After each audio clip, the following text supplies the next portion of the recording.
Hey guys, இந்த வீடியோவில் நம்ம பார்க்க போகிற அப்டேட் கார்த்திகை தீபம் சீரியலோட சூப்பரான ப்ரமோ ரிவ்யூ இந்த வீடியோவில் நம்ம பார்க்கலாங்க. அதுக்கு முன்னாடி நம்ம சேனலை மறக்காமல் சப்ஸ்கிரைப் பண்ணிவிடுங்க. பக்கத்தில் பெல் ஐக்கான் இருக்கும், அதையும் ப்ரெஸ் பண்ணிவிடுங்க. வாங்க வீடியோக்குள்ளே போகலாம்.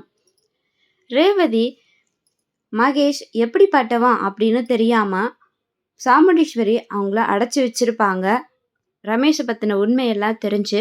ஆனால் ரேவதி அவன் நல்லவன் தான், ஆனால் அம்மா இப்படி ஒரு தப்பு பண்ணிட்டாங்களே அப்படின்னு மகேஷை காப்பாற்ற போகிறேன் அப்படின்ற பேரில் அங்கே பார்த்தீங்கன்னா போயிடுறாங்க. ரவுடிங்க கிட்டேயும் மாட்டிக்கிறாங்க.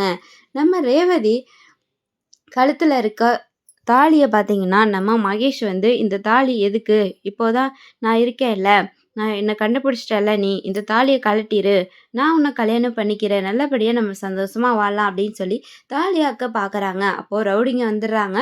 ரவுடிங்க இருந்த கோபத்தில் நம்ம மகேஷை குத்திடுறாங்க வயிற்றுல கத்தியால். அதுக்கப்புறம் ரேவதிக்கு என்ன பண்ணுறதுன்னு தெரியல. அங்கே மகேஷ் வயிற்றுல இருந்த கத்தியை எடுத்துடுறாங்க. உடனே என்ன பண்ணுறதுன்னு தெரியாமல் கார்த்திக்கு கால் பண்ணி இந்த மாதிரி ஆயிடுச்சு அப்படின்னு சொல்லி கூப்பிட்றாங்க. அதுக்கப்புறம் கால் பண்ணி வந்ததுக்கப்புறம் ஹாஸ்பிட்டலில் கொண்டு போய் அட்மிட் பண்ணுறாங்க. டாக்டர்கிட்ட நான் தான் இவரை குத்துனேன் அப்படிங்கிற மாதிரி சொல்லிடுறாங்க. அதுக்கப்புறம் ஏன் இப்படி பொய் சொன்னீங்க அப்படின்னு கேட்குறாங்க நம்ம ரேவதி. இங்கே பாரு, நீ வெளிநாடு போகணும்னா உன் மேலே கேஸ் ஆச்சு அப்படின்னா கண்டிப்பாக நீ வெளிநாடு போக முடியாது அப்படின்னு சொல்கிறாங்க. அப்போது உனக்கு எதுனா பிரச்சனை ஆச்சுன்னா பரவாயில்லையா அப்படின்னு சொல்லி கேட்குறாங்க. நான் பார்த்துக்கிறேங்க, அதை பற்றி நீங்கள் கவலைப்படாதீங்கன்னு சொல்கிறாங்க. எப்படியாச்சும் கண்டிப்பாக அவர் கார்த்திக் எந்த ஒரு பிரச்சனையும் இல்லாமல் இந்த விஷயத்தை முடிச்சிருவார். அது நமக்கு எல்லாருக்குமே தெரியும்.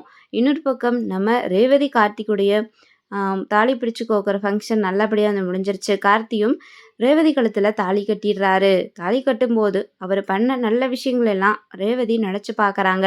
இதுக்கப்புறம் கார்த்திக் கூட சேர்ந்து சந்தோஷமாக வாழ்வாங்களா அப்படிங்கிறத நம்ம வெயிட் பண்ணி பார்க்கலாங்க. இந்த ஒரு குட்டி ப்ரோமோ ரிவ்யூ உங்களுக்கு பிடிச்சிருந்தா மறக்காமல் லைக் பண்ணுங்கள். தேங்க்ஸ் ஃபார் வாட்சிங்.